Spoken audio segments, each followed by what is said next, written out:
Basic circuit of DC chopper. It is also known as a step down chopper. So already I told you in previous lecture, chopper can be used step up or step down the voltage. So here we will study about this step down chopper. So now this step down chopper consists of DC variable source, one thyristor or you can say SCR, one freewheeling diode and one inductor. So now this inductor is used to store some energy and it release some energy at required time. So it is most important. So you can say that one freewheeling diode and inductor is connected in the circuit as shown in this figure.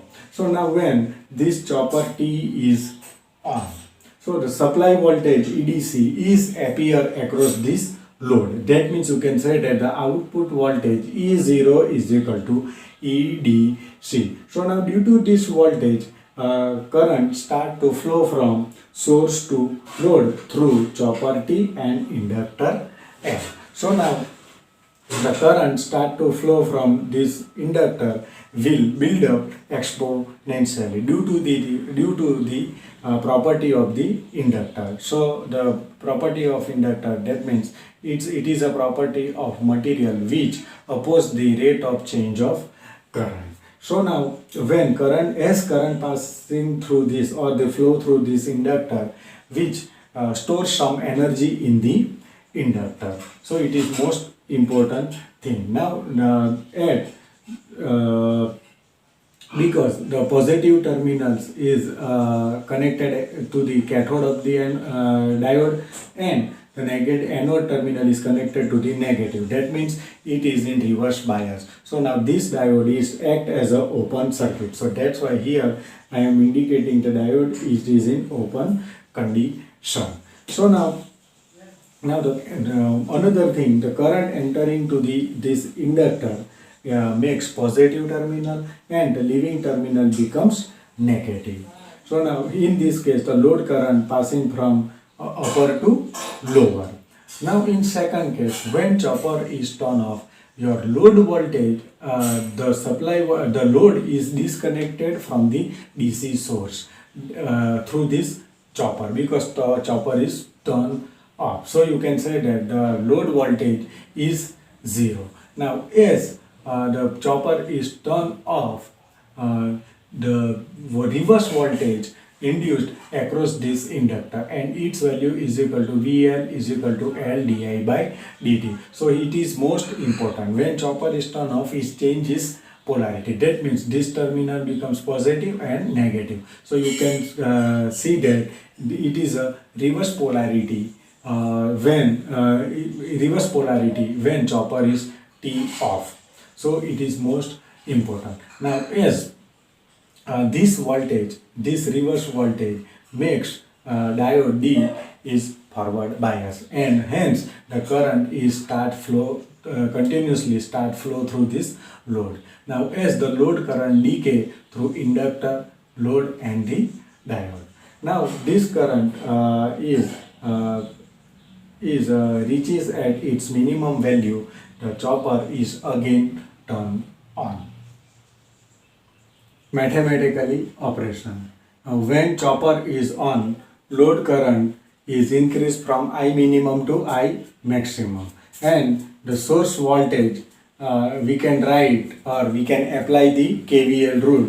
So we will get the source voltage EDC is equal to VL plus E0. Well, VL is the voltage induced across the inductor and E0 that is your output voltage. Now similarly when chopper is off, the load current decreased from I maximum to minimum and the voltage available at the inductor VL is equal to E0. That is your equation number 2. Now here we are assuming the linear variation of output current because we have seen in practically the current is increase and decrease in exponentially, but to simplify the calculation or to remove the complication, we are assuming the output currents is very linearly. So now when the energy is input to the inductor from source during T1 period. So now we are already familiar with the energy, it is nothing but power into time. So by using this equation, Wi is equal to voltage across the inductor into average current passing through the inductor into time period. So the voltage across the inductor during T1 period is equal to EDC minus E0 plus average current, that is your I minimum plus I maximum divided by 2, and the time period, that is your T on. So this is our equation number 3. So now next, the energy is really released by the inductor to the load during the T of time period. So we can write W0 is equal to voltage across the inductor into average current through the inductor L into time. So we can write voltage across inductor is equal to E0 plus average current I minimum plus I maximum divided by 2 into T off. That is our equation number 4. Now here we are assuming another thing. Consider lossless system. That means whatever energy stored in the inductor, this total energy is released by the inductor. So we can write equation number 3 is equal to equation number 4. That means the energy stored is equal to energy released or dissipated. So just we can put the value of equation number 3 and 4. EDC minus E0 into I minimum plus I maximum 2 into T on is equal to E0 I minimum plus I maximum divided by 2 into T off. Now I minimum plus I maximum divided by 2 get cancel. So we will get EDC T on minus E0 T on is equal to E0 T off.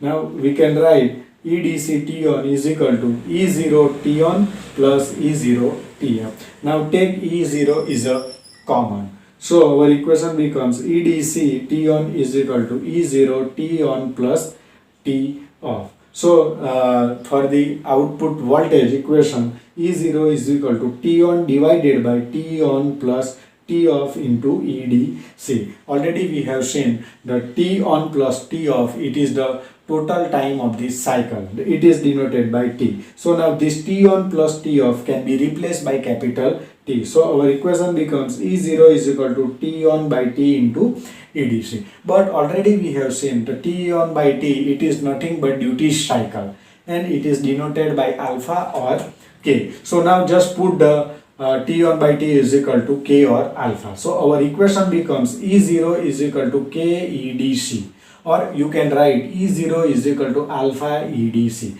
That means your output voltage is depends on the input voltage into K. So by varying the duty cycle, we can change the output voltage of the chopper. So now in this step down chopper, your average output voltage across the load is always less than input voltage. Now that's why it is called step down type choppers.